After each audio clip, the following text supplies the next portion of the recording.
Васко Димов, представител на ВОС РЕКС.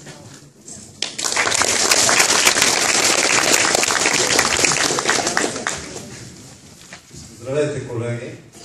Най-напред искам и аз да ви поздравя с началото на учебната година и да благодаря специално на декана на машиностроителния факултет, професор доктор Любчо Димитров, и на уважаваните и присъстващи тук преподаватели мои и приятели.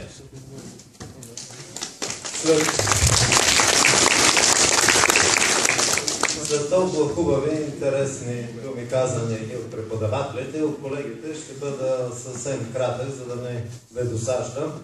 Ще се опитам да ви кажа съвсем накратко нещо по-различно, което се основава на моя опит и практика.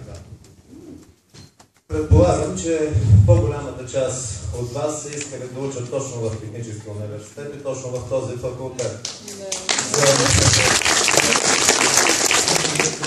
За други от вас това е било второ или трето желание, но в крайна сметка всички сте тук заедно в тази зала. Ето защо и за едните, и за другите ще повторя думите на декана Любчо Димитров. Колеги, определено сте направили правилния избор. Това ви го казвам не защото съм завършил този университет, а това ви го казвам на базата на моя повече от 20 годишен опит в реалната икономика, на база опитата ми в работата и персоналното познаване на над 1000 фирми в цялата страна. Спокойно мога да ви кажа, че тези фирми се ръководят и развиват от инженери, както спомена декана, а не от икономисти, не от юристи, не от финансисти. Но тук искам да подчертая нещо много важно и дебело, което другите колеги ви го спестиха. Търсене на инженери има, ще има и тази нужда непрекъснато ще се увеличава. Но подчертавам, ще има търсене на добри инженери. Наблягам на думата добри инженери. Можещи, знаещи, добре подготвени, а не на хора, които имат диплома за инженер. Казваме го съвсем в началото, всеки да прецени за себе си. В тази връзка съвсем накратко ще ви кажа три основни за мен неща. Първата стъпка вече сте я направили. Започвате да учите една интересна, перспективна и търсена специалност.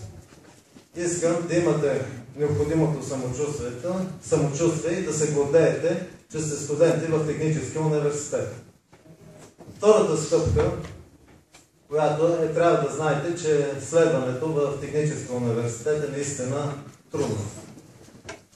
И изцяло от вас зависи да отдадете необходимото време, необходимото желание, вашите възможности изцяло на тази дейност.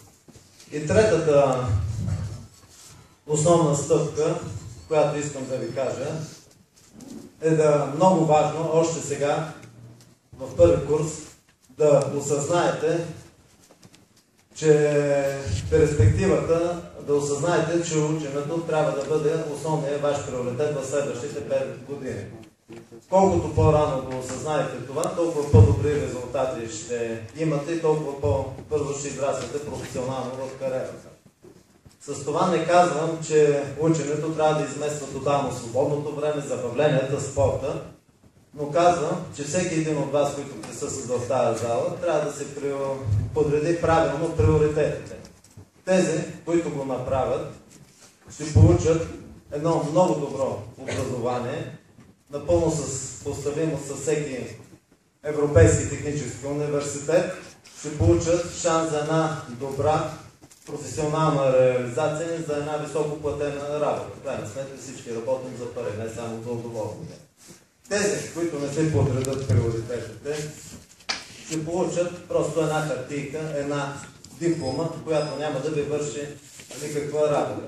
Така че нека всеки сам реши за себе си кои са му приоритетите и как иска да се развива следващите 5 години. И накрая искам да кажа няколко думи за вашите бъдещи преподаватели. Ще има преподаватели, които ще са много добри. Ще има и такива, на които лекциите ще ви се виждат много скучни и ненужни. Задължително ще има и такива, които изобщо няма да харесвате. Но искам да ви кажа една истина, която самия аз осъзнах няколко години след като завърших.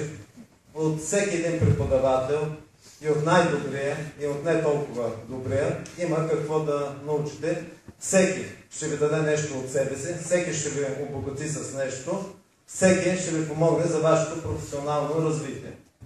Ето защо не трябва да забравяте никога вашите преподаватели, които са ви изградили и ще ви изградат като професионалисти и като личности, и които заслужават нашата благодарност и уважение.